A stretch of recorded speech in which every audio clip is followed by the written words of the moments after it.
اندا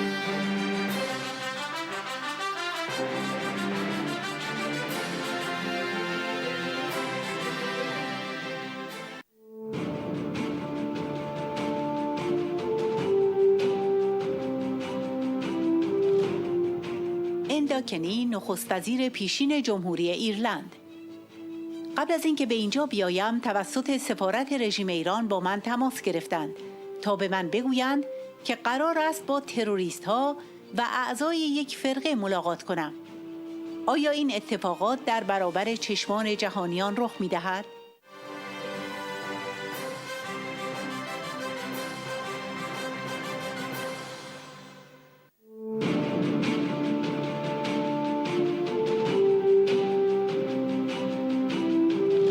همیشه راهی برای یک دنیای بهتر وجود دارد. همیشه امید برای یک آلترناتیو بهتر وجود دارد و برنامه 10 ماده‌ای شما خانم رجوی مبنای آن ایران جدید است.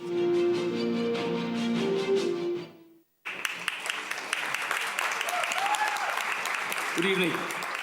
Madam Rajiv, you display a biblical capacity to display your patience. You need it all for politics.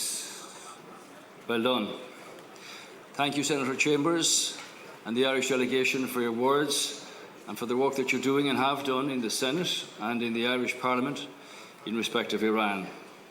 I believe strongly in the rights of Iranian people and every other people to live in a secular and democratic republic where no individual, regardless of religion or birthright, has any privilege over others. I come from Ireland. I'm a Catholic. I was never in Iran, but I do know something about your situation. I am opposed to the death penalty, and I'm a member of the International Commission Against the Death Penalty. My country, which abolished this many years ago, will shortly join the support group of members against the death penalty. I too signed the letters of former Prime Ministers on this matter. This planet that we live on faces many challenges: climate change, poverty, famine, sickness, areas of conflict and war, population explosion, genocide, illiteracy and ignorance, and many other problems that can only be dealt with by cooperation and modern solutions. Unfortunately, too, many millions live under the brutal regimes of dictatorship, of autocracy, and murderous theocratic existence. Iran is a case in point, and I know that the Iranian people reject such philosophy. The march to freedom and democracy and equal rights is never easy, nor will it be, nor has it been for the Iranian people. Nelson Mandela campaigned for 27 years to end the apartheid regime in South Africa before achieving success on the right of millions of South African people to vote in free elections. The Aban Tribunal, which investigated the protests of 2019, issued its judgment on November the 1st last year.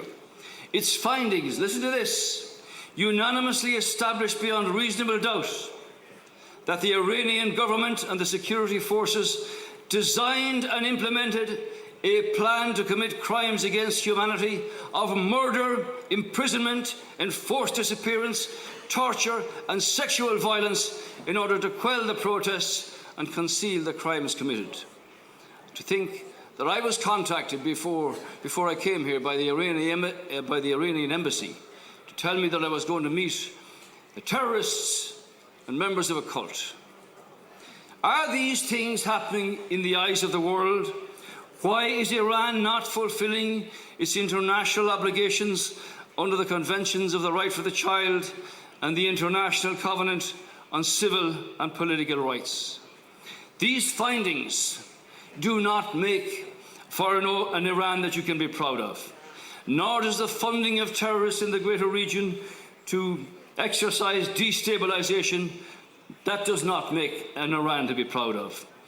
But this regime will become more paranoid, more brutal, more violent, and more dangerous before it fractures. And fracture it will.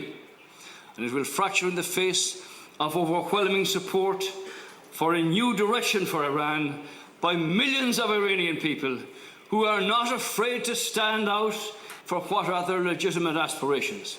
How many people are prepared to do that in front of a police force that has directions from the very top not to show any leniency?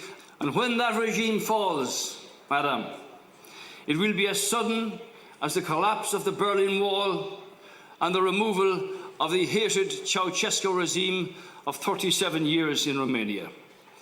Then the real leaders, the young people of Iran must be given their opportunity and no hiatus created to allow anything else. And they will then see the benefit of a democratic and secular state.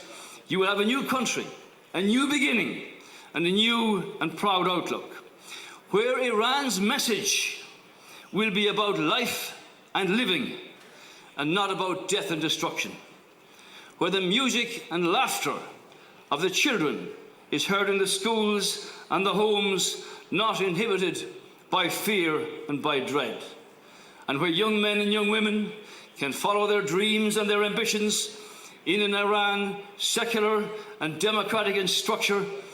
So, let me leave the people of Iran with this thought. There is always a way to a better world. There is always hope for a better alternative. And your 10-point plan is the basis for that new Iran. This message of hope is best enshrined in the words of one of our famous poets, the Nobel laureate Seamus Heaney, in his poem Hugh of Troy, where he says, history says don't hope on this side of the grave, but then, once in a lifetime, the longed for tidal wave of justice can rise up and hope and history rhyme. You are that tidal wave. Keep your courage, continue your journey, and Iran will be proud again. Thank you.